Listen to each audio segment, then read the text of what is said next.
Hello everyone, welcome to Sanmarga classes. ಸಂಖ್ಯಾಶಾಸ್ತ್ರ ಅಧ್ಯಾಯದ 26ನೇ ಪ್ರಶ್ನೆಯನ್ನ ಗಮನಿಸಿ. ಸೊ ಇದು 3 ಅಂಕದ ಪ್ರಶ್ನೆಗಳು. ಕೆಳಗೆ ನೀಡಿರುವ ದತ್ತಾಂಶಗಳಿಗೆ ಆವೃತ್ತಿ ಬಹುಭುಜಾಕೃತಿಯನ್ನ ರಚಿಸಿ.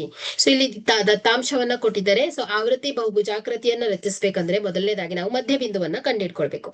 ಸೊ ಮಧ್ಯಬಿಂದು ಒಂದು ಕಾಲಮ್ ಅನ್ನ ಹಾಕೊಳ್ಬೇಕಾಗತ್ತೆ. ಸೊ ಮಧ್ಯಬಿಂದು ಅಂದ್ರೆ ಏನಾಗುತ್ತೆ ಹೇಳಿ, ಕೆಳಮಿತಿ ಪ್ಲಸ್ ಮೇಲ್ಮಿತಿ ಡಿವೈಡೆಡ್ ಬೈ 2.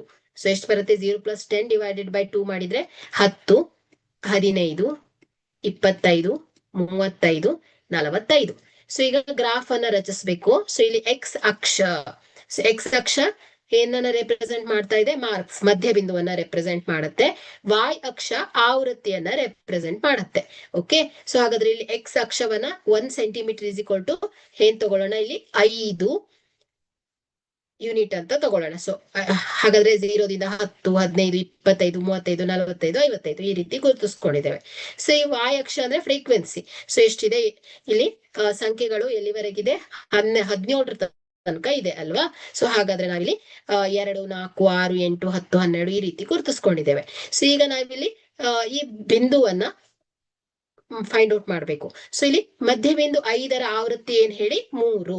ಸೊ ಇಲ್ಲಿ ಪಾಯಿಂಟ್ ಏನ್ ಬರುತ್ತೆ? ಇಲ್ಲಿ ಬರುತ್ತೆ. ಸೊ ಈ ಪಾಯಿಂಟ್ 5,3. ಸೊ ಮಧ್ಯಬಿಂದು 15ರ ಆವೃತ್ತಿ ಯಾವ್ದಾಗತ್ತೆ? 15ರದು 9.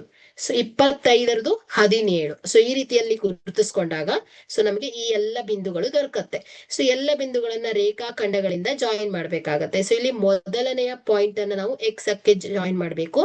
ಸೊ ಕೊನೆಯ ಬಿಂದುವನ್ನ ನಾವು ಇಲ್ಲಿ ಎಕ್ಸ್ ಅಕ್ಷದ ಬಿಂದುವಿಗೆ ಪಾಯಿಂಟ್ ಮಾಡಿದ್ರೆ ಸೊ ನೀವು ಈ ರೀತಿಯಲ್ಲಿ ನಕ್ಷೆ ಫಾರ್ಮ್ ಆಗುತ್ತೆ. ಓಕೆ, ಸೊ ಇದನ್ನ ಏನಂತ ಹೇಳ್ತೇವೆ? ಬಹುಭುಜಾಕೃತಿ. ದತ್ತಾಂಶಗಳನ್ನ ನಾವು ಬಹುಭುಜಾಕೃತಿಯ ಒಂದು ರೂಪದಲ್ಲಿ ನಾವು ತೋರಿಸಿದೆ. Okay, thank you.